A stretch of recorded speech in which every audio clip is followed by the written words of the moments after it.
Santorin, le bijou des Cyclades.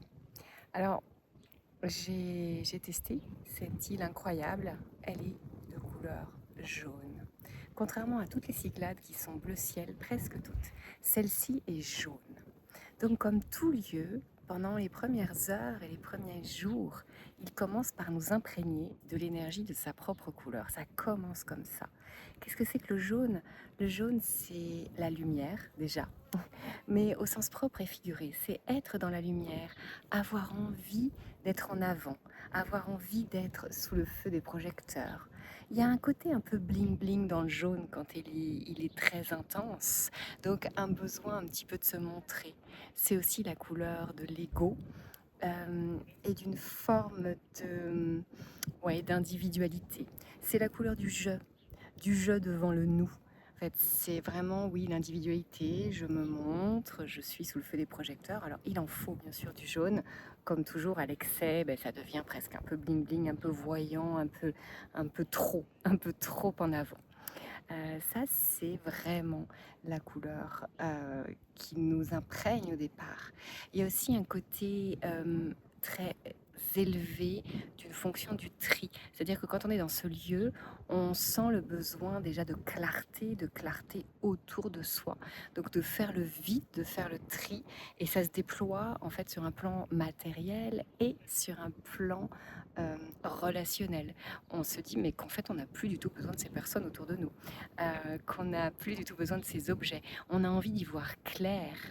On a envie de, oui, de ne garder que l'essentiel en fait, d'avoir vraiment une forme de légèreté dans la vie avec l'élimination de tout ce qui est trop, de tout ce qui est lourd, de tout ce qui ne nous correspond plus. Il y a vraiment ça dans le jaune. C'est aussi la confiance en soi. C'est un lieu qui nous donne confiance, confiance en soi, confiance en nous, confiance dans la vie. C'est vraiment le déploiement d'une forme d'affirmation de soi. Mais c'est aussi une forme de... Ça pousse aussi notre dualité, notre sentiment de différence par rapport à autrui. Pour certains, ça peut pousser le racisme, l'arrogance, l'orgueil, si on va vraiment plus loin dans la couleur. Mais ça, c'est un effet, je dirais, fugace. C'est l'effet des premiers jours de Santorin, quand on s'installe dans ce lieu magique, complètement magique et fou. Ça pousse tout ça en nous. Mais bien sûr, au bout de 3, 4, 5 jours et bien sûr davantage, c'est l'inverse. Le jaune, en fait, l'imprégnation du lieu, va pousser notre bleu nuit et notre bleu marine, la couleur complémentaire. Donc en fait, on va vraiment avoir un grandissement de notre couleur bleu nuit.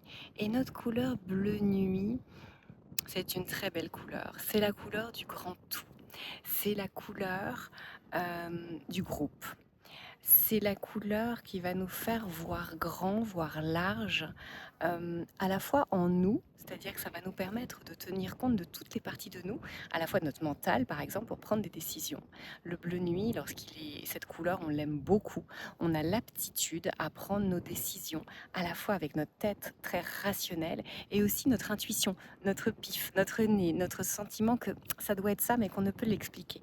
Eh bien, le bleu nuit, en fait, fédère vraiment ces deux parties de nous. Et lorsqu'on prend une décision, on est vraiment relié aux deux endroits de nous. Donc, c'est une forme vraiment de cohésion globale de notre être. C'est aussi, ça se déploie aussi dans les groupes.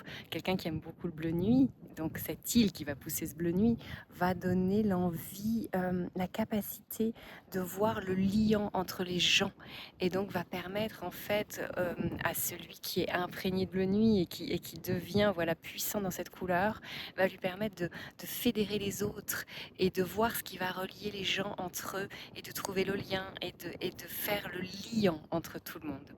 Et puis à plus grande échelle, au niveau de la société, souvent les gens qui sont très forts en bleu nuit vont être visionnaires. Ce sont des gens vraiment qui ont un recul énorme sur les choses, les êtres et les autres, et qui vont avoir des idées novatrices, des idées qui vont être bonnes pour l'humanité. Voilà, il y a vraiment une vision large en fait de ce bleu nuit. Mais donc en fait, le bleu nuit, lorsqu'il monte, nous remplit d'un sentiment de cohésion, d'harmonie. Ça va être aussi l'aptitude à plonger dans nos noirceurs, dans notre intériorité. Le bleu nuit nous aide à aller vraiment en nous, à l'inverse du côté bling bling du jaune qui peut être parfois dans son excès un petit peu euh, voyant.